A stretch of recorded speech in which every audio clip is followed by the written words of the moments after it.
Agora vem chegando o nosso quadro Fala Doutor, vamos lá.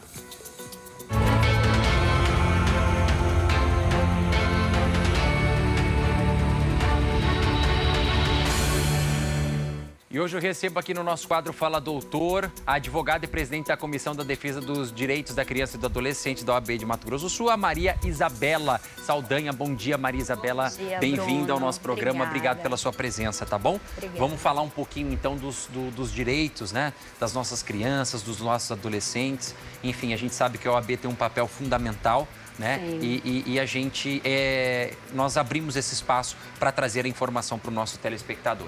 A primeira pergunta vem chegando aqui no nosso telão. Bater em criança é crime? A agressão pode ser considerada tortura? Aquele tapinha, aquela chinelada que a mãe, na minha época, me dava, aquela varinha de correção, como é que é? É crime. Desde a lei da palmada, que aconteceu em razão daquele caso do menino do menino Bernardo, o ECA atribuiu você bater em criança como um crime. Sim. É lógico que tudo é analisado no caso concreto no direito. Agora, essa questão que pode ser considerado tortura, pode sim. Existe o crime específico, inclusive, do pai que quer bater para corrigir, mas transforma aquilo numa tortura. Deixa de ser um dolo específico para corrigir, passa a ser um dolo de torturar mesmo. Sim. Então é crime, sim. É crime. O ideal é você sentar, conversar com essa criança. Sentar, conversar. Então, talvez dar um castigo de, olha, vai ficar sem brincar. Tira o celular. Deixa sim. sem... Agora, por exemplo, você não pode também deixar sem jantar, porque aí você também está cometendo um crime. O crime de maus tratos, ele também atinge essa conduta de deixar a criança sem o jantar, por exemplo. Né? Deixar sem jantar. Sem se alimentar, Sem se alimentar, Vamos à próxima pergunta aqui, então, no nosso telão. O que é considerado maus tratos infantil? A lei do ECA, ela é específica, mas quando se trata da conduta, o Código Penal se torna especial na conduta. Então, dentro do ECA, você tem no artigo 232, expor a criança a vexame. Pode ser considerado maus tratos para o ECA. Mas dentro do Código Penal, quando você tem a obrigação de cuidar da criança, independente de ser pai, às vezes um professor também. Você agride fisicamente, agride psicologicamente, você deixa de dar a alimentação da criança, deixa de tratar essa criança como ela deve ser tratada, isso vai ser enquadrado no crime de maus tratos. Certo. Vamos a uma próxima pergunta, então.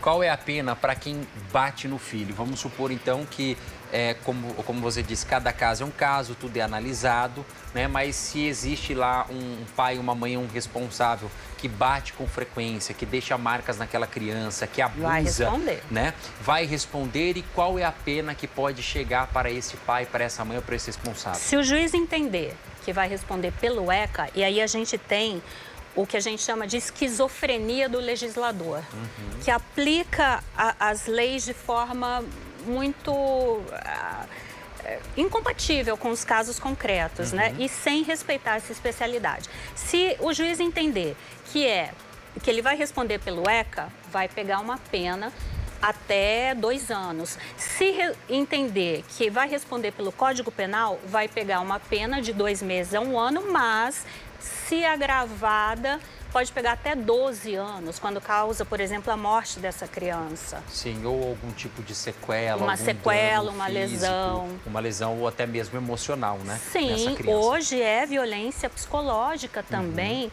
Você ficar humilhando a criança, você ficar submetendo a criança a uma exposição vexatória, você...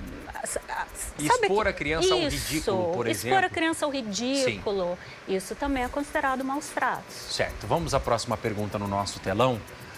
Presenciei um espancamento. Posso ser indiciado por omissão caso não denuncie? Denuncia, porque você pode sim responder por omissão. Hoje em dia, a gente teve uma diminuição no crime de maus tratos em razão das pessoas que tomaram consciência da necessidade de denunciar. E a lei Henri do Borel diz, se você não denunciar, você pode responder por omissão. Então, denuncie. Certo. Próxima pergunta no nosso telão. O que diz o ECA sobre bater em criança? Olha, o ECA, ele é muito claro. Quando você agride uma criança, você está cometendo um crime. Se você é pai, mãe responsável, esse crime vai até se agravar. Então, você tem que pensar que essa criança, ela tem prioridade absoluta, ela tem que ter proteção integral. Então, isso se prevalece diante de qualquer outra figura do Estado. Diante da mulher, diante do homem, diante de qualquer grupo, a criança tem prioridade. Sim. Inclusive, no judiciário hoje, a gente tem esse embate, porque muitas vezes a mãe diz assim, ela bate na criança, ela agride a criança, ela xinga a criança, ela humilha a criança, depois ela fala, ah, estou com saudade. E aí a mulher fica pensando que o direito dela de mulher vai se sobrepor ao direito da criança que ela agrediu. Não vai. Isso é uma aberração jurídica. Então, a gente tem que até equilibrar essa situação que, por vezes, acontece no judiciário. Certo. Bom, eu quero agradecer a tua presença aqui no nosso programa. Bruno. Até uma próxima oportunidade. Eu que agradeço, porque tá? o jornalismo, a imprensa, desde o início da legislação de evolução histórica da criança e adolescente, vem se mostrando presente. A legislação só evoluiu por causa de um jornalista na década de 20. A partir daí, nós começamos a ver a criança como uma pessoa de direitos. Antes disso, o pai podia vender até o filho. Sim. Isso mostra o tamanho da importância do jornalismo. Do jornalismo, né? é fundamental. Coerente, responsável, ético e principalmente imparcial. Então, agradeço a sua presença mais uma vez. Muito obrigada. Obrigado, tá? Até mais. Até a próxima.